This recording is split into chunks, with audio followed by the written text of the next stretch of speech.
I saw this triangular Bubu top on Facebook and it's trending now. So let's make it for someone. And it's so easy to make, I promise you. You'll be needing your lace fabric. I'll be using this black lace. It's a chantilly lace. You can use your chantilly lace, sample lace, or any lace of choice. But you'll be needing at least 1 yard of that. Then you'll be needing your Ankara fabric, which is the chairman of the occasion, and you'll be needing between 2 yards or more. Then some lining and then some tassels. Here I have 4 pieces of these tassels, and that's what you'll be needing. So now you're supposed to just mark directly on your fabric, like fold your fabric and mark directly on it. But because it's an Ankara fabric and it's you are likely not to see the marking, so we'll just be doing this on a paper. But trust me, you can do this directly on your fabric.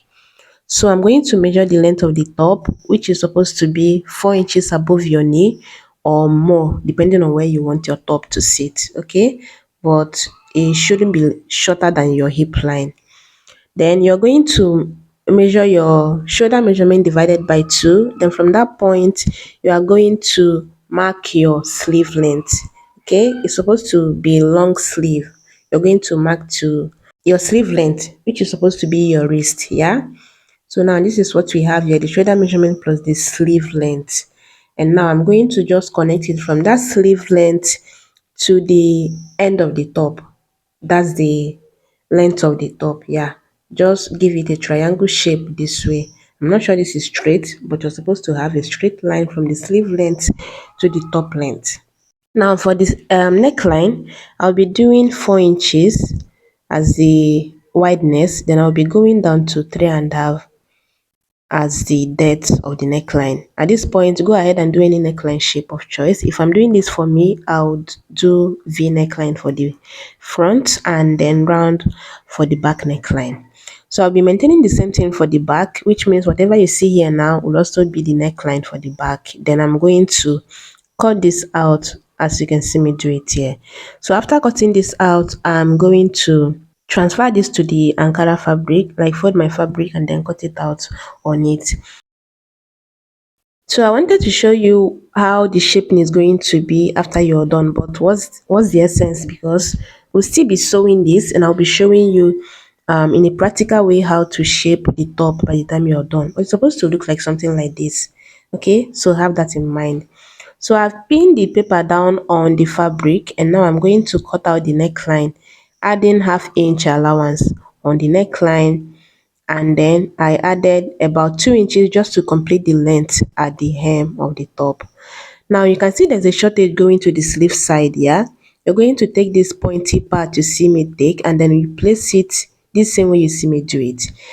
Where we have shortage on the sleeve, there's a selvage of the fabric there. Yeah, so you're going to also bring in the selvage of the Ankara going to meet that one. Then you're going to place it in a way that after joining it, there's not going to be any shortage, just something like this. Then after you're done cutting it out, you're not going to pin it the same way you will join it on your sewing machine. You have to do that now so that you don't place it wrongly. Yeah, it's just important that you do it now so that you know where you're joining and you're joining it right. Then I'm going to join it there, then press open the seams, then we'll cut the lining.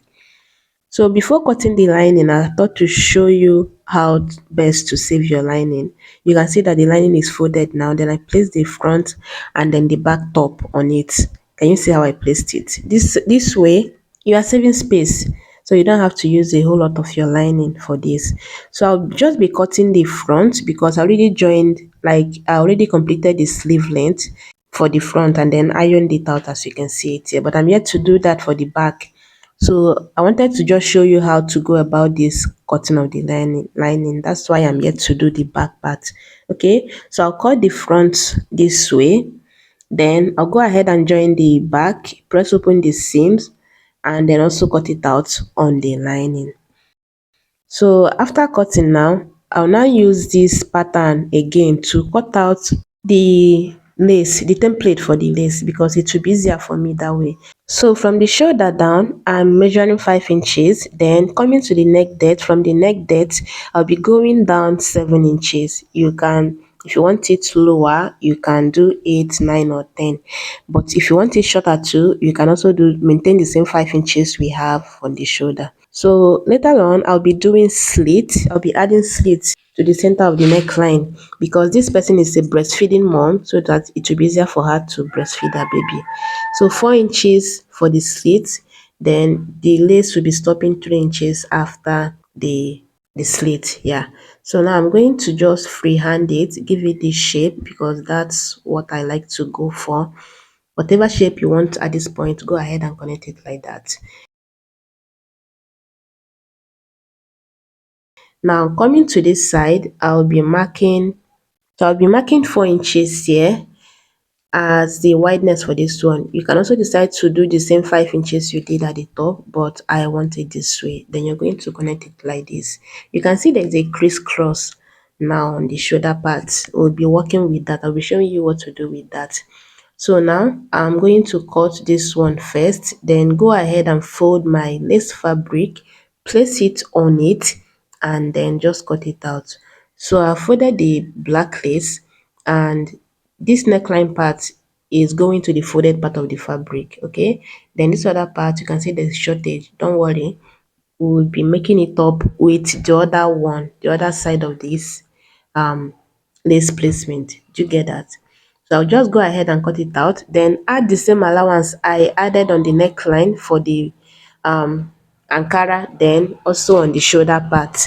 Then for this one now, I have gone ahead to make up the shorter part. You know that part that you see the crisscross? I cut it out on the one going to the neckline or the shoulder. Then I had to join it to this one to complete it. Then notch the upper part to know that that part will be the shoulder part. And now I'll just go ahead, fold the lace again, then place it this way, and then go ahead and cut it out. So yeah, that's basically it. I think it's easier this way than just placing it on your fabric and then cutting it out. So after you're done cutting, also go ahead and notch it on the fabric where you notched on your paper. Then now we'll go ahead and start joining. What I'm trying to do here is to just mark the center back. That's where the zipper would be going. I forgot to mention that I cut the back. I added zipper allowance to the center back, and then I slit it open in a way that I have two pieces. Okay, so I just marked it both on the lining on the then the fabric, so that I will not use that part as the shoulder part, something like that. So now I will open up the front top this way, then place the lace on it. Wrong side of the lace will be going to the right side of the fabric, of the ankara fabric. Do you get? Then you're going to gently place it this way, and then you pin it down. You pin as you place it. You arrange and then you pin. Then I'll now go ahead and fold it the same way on the hem of the lace. Okay, then stitch it on the shoulder to hold it down with the ankara fabric. Then I'll go ahead and fold it just about 0.25. Yeah, just fold it like that, then top stitch on it until I get to the other end. Then coming to this side, I will also go ahead and then place it the same way I'm supposed to place it. I have the notches there, and that would help me know that this part will be going to the shoulder, and then this part will be going to the end of the top. That's the length of the top. Okay, so I'm going to take it out, take one of them out, the one that is supposed to go to which side? Yeah, the other side. And then I'm going to place it in a way that I have the wrong side of the lace going to the right side of the ankara fabric. Yeah, then I'll match it up, arrange it properly on the ankara fabric, then pin it down. So now coming to the shoulder part, you can decide to let the one going to the hem of the top to lay over the one going to the shoulder, or you let the one on the shoulder to lay over the one going to the side of the top. Do you understand that? But yeah, I want the one going to the shoulder to lay over, and this is what it's looking like. So I'll pin it down now, then I'll go ahead and fold the hem, both the one going to the shoulder and then the one going to the side. Okay, so now coming to this one, I'll be folding on this side just about 0.25, then I top stitch on it. or just fold it like that. You can decide to just fold it now and then you pin it down, or better still, you fold it and then you iron it before you now go ahead and stitch on it. Stitch all around, top stitch on the fold all around, then you stitch on the edge of the top just to hold the line, the lace and then the top together. So after doing that, this is what it's looking like. Then I'm trimming off the excess I have on the edges of this top, and this is what it's looking like now. So I'm going now to bring in the back pieces and place it right side facing right side, then the center back going to the center of the front top, then go ahead and join it on the shoulder this way, then join this one too on the shoulder. I'll repeat the same thing with the lining, then afterwards this is what it's looking like. So after doing all of that, I had to fold the top and then iron it to create a crease line to indicate the midpoint of the top. You'll be needing that later on while you want to do the final measurement. So go ahead and iron it to indicate that part, the midpoint here. Then you're going to place the line in right side facing right side, and then you're going to place your tassels. I'm sorry that is out of the coverage, but yeah, I'll be showing you from here. So you're going to trim off the excess you have here, make this part uniform. Then you're going to bring in your tassel, take up the lining, and then you're going to place the tassel this way. You can see how I'm placing it. So I have tested tacking this thing, these tassels after you're done, or you tack it now, and I have tested doing it this way, and I highly recommend that you just tack it. Listen, once you cut the tassel, it's going to start flaring and it's likely to pop out from your stitches. So I would honestly recommend that you tack this with your hand needle after you're done. It will even be neater that way, and that way you have the whole length of the tassels as you should have. So now I'm going to turn it on the neckline, then top stitch there, then I will sew with about, in a way that I have just 0.125 space, or at most 0.25 space for the slit. Remember I said it's going to be 4 inches from the neck depth down. Okay, then I'll sew the center back, then sew it all round.